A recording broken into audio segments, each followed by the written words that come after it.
दोस्तों, TV serial Anupama के आज के एपिसोड की शुरुआत में हमें मोतीबा को दिखाया जाता है, जहां पर मोतीबा गुस्से में राही के डांस एकेडमी का सामान जो है वो फेंकने लग जाती है। तो राही उन्हें रोकने की बहुत कोशिश करती है। तो मोतीबा यहाँ पर गुस्से में कहती है कि आखिर इस घर में क्या चल रहा है। तो राही यहाँ पर हैरान होकर पूछती है कि आखिर वह कब तक नाराज रहेंगी। तो मोतीबा कहती है कि जिस घर में तुम्हारी जैसी बहू हो वहाँ सारी उम्र गुस्सा ही करना पड़ेगा। तो मोतीबा यहाँ पर गुस्से में पूछती है कि पाखी उनके घर पर क्या कर रही है।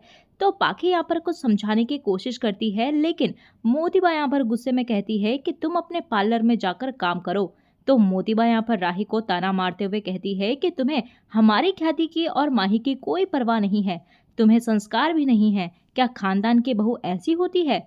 इसी बीच यहाँ पर प्रेम जो है वो अनिल और राजा वहाँ आते हैं और मोतीबा गुस्से में एडमिशन फॉर्म जो है वो फेंक देती है। तो तभी वहाँ पर राही उन्हें पकड़ती है और समेटने की कोशिश करती है। यहाँ पर राही जो है वो दुखी हो जाती है और कहती है कि इस पर मेरे पापा का नाम है, तो उस नाम का अपमान मत कीजिए। इसी दौरान यहाँ पर राही के लिए प्रेम जो है वो खड़ा हो जाता है और राही का साथ देता है। और तभी वो मोतीबा से कहता है कि इन लोगों ने कौन सा अपराध किया है जो आपको इतना ज्यादा गुस्सा आ रहा है। हर परिवार में छोटे जो है वो रिस्पेक्ट करते हैं और बड़े प्यार करते हैं, लेकिन इस घर में सिर्फ छोटे रिस्पेक्ट करते हैं, बड़ों का प्यार कहाँ है। अनिल भी यहाँ पर मीता का पक्ष लेता है, लेकिन मोतीबा कहते हुए नजर आती है कि ख्याति जो है वो खुश नहीं है। तो तभी वहां पर मीता पूछती है कि क्या मैं आपकी बहू नहीं हूँ, मुझे किस बात की सजा मिल रही है। तो प्रेम यहाँ पर साफ कहता है कि इस घर में जो सीधा होता है उसको दबाया जाता है। तभी वहां पर ख्याति भी कहते हुए नजर आती है कि तुम जिसे सीधा कह रहे हो ना, उसने और उसकी माँ ने इस घर की खुशियों को बर्बाद किया है। तो ख्याति यहाँ पर राही पर गुस्सा करती है और मोतीबा उसका समर्थन करती है, उसका साथ देती है। तो प्रेम यहाँ पर अनिल और राजा अपनी पत्नियों के साथ जो है वो खड़े हो जाते हैं और मोतीबा उन्हें देखकर हैरान होती है। प्रेम यहाँ पर कहते हुए नजर आता है कि हमारी पत्नियों को चैन से रहने दीजिए। मोतीबा भी कहती है कि तुम हमारा अपमान कर रहे हो। तो प्रेम कहता है कि मैं सिर्फ मेरी पत्नी का सम्मान कर रहा हूँ। और तभी ये सब बातें सुनकर मोतीबा और ख्याति यहाँ पर गुस्से से चली जाती हैं। और वहीं दूसरी तरफ अनिल जो है वो राही से कहता है कि अब उसे ध्यान लगाकर आगे बढ़ना चाहिए और सबको माफ कर देना चाहिए। तो प्रेम भी यहाँ पर उसे प्रेरित करता है और जीतने का हौसला देता है। तभी दूसरी तरफ यहाँ पर अनुपमा जो है वो शंख बजाकर डांस प्रैक्टिस शुरू करती है और मनोहर जी यहाँ पर जसप्रीत और सरिता को डांस सिखा रहे होते हैं।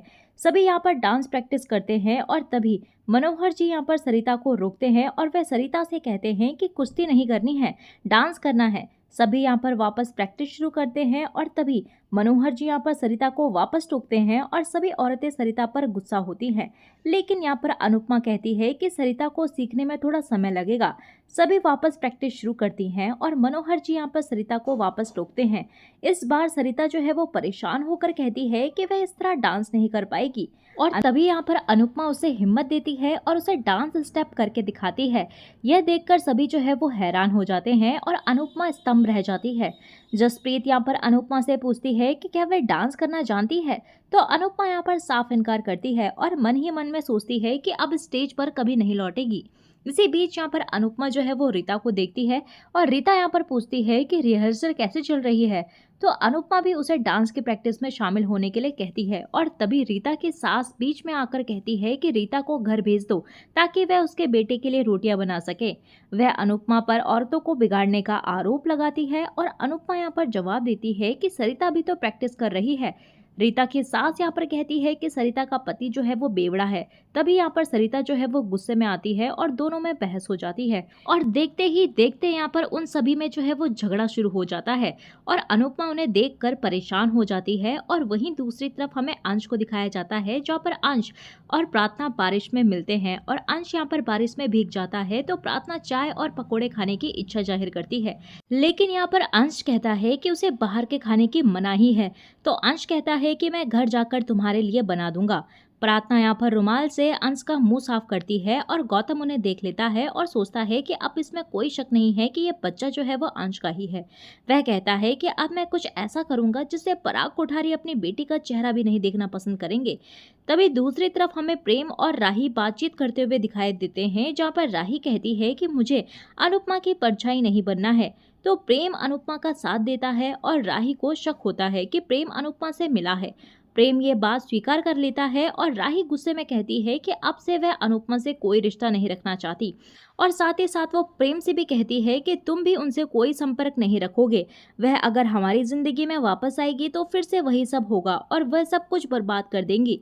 प्रेम यहाँ पर उसको समझाने की कोशिश करता है, लेकिन राही सुनने को तैयार ही नहीं होती। तो राही यहाँ पर प्रेम को कसम देती है कि वह अनुपमा से कोई कांटेक्ट नहीं करेगा। दूसरी तरफ यहाँ पर सरिता को दिखाया जाता है, जहाँ पर सरिता कहती है कि मुझसे डांस नहीं होगा, लेकिन अनुपमा उसे हिम्मत देती है और कहती है कि शब्द सही बोलोगे तो सब सही होगा। और इसी बीच यहाँ पर अनुपमा को पता चलता है सरिता से कि रीता की सास उसके साथ बुरा व्यवहार करती है। सरिता यहाँ पर बताती है कि रीता का परिवार जो है वो सिर्फ गुरुजी को मानता है और रीता हफ्ते में 3 दिन व्रत रखती है। और तभी यहाँ पर अनुपमा सरिता से ये बात सुनकर सोच में डूब जाती है। और वहीं दूसरी तरफ हमें गौतम को दिखाया जाता है, जहाँ पर गौतम मोतीबा को प्रार्थना और अंश के फोटो दिखाता है। गौतम कहता है कि मेरी तकदीर खराब है जो ऐसी बेवफा से मेरी शादी हुई है। वह मोतीबा को भड़काते हुए कहता है कि जब मेरे माँ बाप को पता चलेगा कि उनकी बहू की मांग में सिंदूर तो उनके बेटे का है, लेकिन उनकी कोख में बच्चा जो है वो किसी और का है, तो उन्हें कैसा लगेगा। अब मैं क्या करूं। प्रार्थना जैसी भी है लेकिन मेरी पत्नी है, कल कोर्ट की तारीख है लेकिन मैं उसे तलाक नहीं देना चाहता। तो गौतम यहाँ पर बहुत ही ज्यादा भड़काता है और इस सब का इल्जाम जो है वो अंश पर लगाता है। तभी वहाँ पर राही आती है और कहती है कि इन सब के जिम्मेदार जो है वो तुम खुद हो। अंश यहाँ पर प्रार्थना का ख्याल रखता है लेकिन मर्यादा के साथ रखता है। तुम दोस्ती के रिश्ते को कभी नहीं समझ सकते। तभी वहाँ पर मोतीबा कहती है कि तुम कौन सी दोस्ती की बात कर रही हो, क्या ऐसी दोस्ती जो तुम्हारी माँ और राघव के बीच थी। राही कहती है कि यहाँ पर बात जो है वो अंश की हो रही है और अंश गलत नहीं है। मोतीबा कहती है कि अंश सही भी नहीं है। तो इस बात पर यहाँ पर राही जो है वो सुझाव देती है कि अगर सच जानना है तो डीएनए टेस्ट करवा लीजिए। मोतीबा और गौतम हैरान होते हैं और मोतीबा सहमत होती है। गौतम कहता है कि अगर बच्चा मेरा हुआ तो बच्चा मेरे ही साथ रहेगा। राही यहाँ पर हैरान होती है। वहीं दूसरी तरफ रीता जो है वो कचरा फेंक रही होती है और उसे चक्कर आता है। तभी अनुपमा उसे संभालती है और अनुपमा उसे बैठाती है और उसकी चोट का निशान देखती है। अनुपमा उससे पूछती है कि तुम कब तक अपने पति को बचाती रहोगी। रीता कहती है कि मुझे मेरी सास मारती है और पति नहीं। मेरा पति अपनी माँ के सामने कुछ बोल नहीं पाता, लेकिन वह बुरा नहीं है। वह कहती है कि मेरे गुरुजी ने चाहा तो वह मेरे पति को हिम्मत और मेरी सास को अकल देंगे। अनुपमा कहती है कि जब तक तुम हिम्मत नहीं करोगे तब तक भगवान भी कुछ नहीं करेंगे। तो तभी वहाँ पर रीता कहती है तो फिर मैं क्या करूँ, अपने सास को पुलिस के हवाले कर दूँ। तो अनुपमा कहती है कि तुम उसे कम से कम पुलिस बुलाने की धमकी तो दे सकती हो। रीता कहती है कि मैं ऐसा नहीं कर सकती, कम से कम मेरा पति तो अच्छा है, वह मुझे साल में एक बार घुमाने भी लेकर जाता है। अनुपमा कहती है कि तुम अपने पति का पक्ष लेना छोड़ दो। पति का फर्ज पत्नी का सम्मान करना होता है और उसको बचाने का होता है। तो अनुपमा उसे कुछ करने के लिए कहती है, लेकिन रीता कहती है कि मुझे कुछ नहीं करना, मेरे गुरुजी ही सब कुछ करेंगे। यह कहकर वह चली जाती है और अनुपमा उसके बातों से हैरान होती है और कहती है कि अगर रीता को लगता है कि उसके गुरुजी ही सब कुछ करेंगे तो अब गुरुजी ही सब कुछ ठीक करेंगे। इसी के साथ दोस्तों एपिसोड जो है वो खत्म हो जाता है। तो आने वाले अपकमिंग एपिसोड में हमें देखने के लिए मिलने वाला है कि सरिता अपने अंदर माता आने का नाटक करती है और लोग उसका आशीर्वाद लेने आते हैं। तो रीता और उसके सास भी सरिता के पास आते हैं और रीता के सास पूछती है कि उसके बेटे की नौकरी जो है वो कब लगेगी। तो सरिता यहाँ पर रीता की सास से कहती है कि बहू जो है वो घर की लक्ष्मी होती है, पहले उसके सपने पूरे करो। रीता को डांस करने की इजाजत मिल जाती है और इधर मनोहर जी सभी महिलाओं से टीम का नाम तय करने के लिए कहते हैं।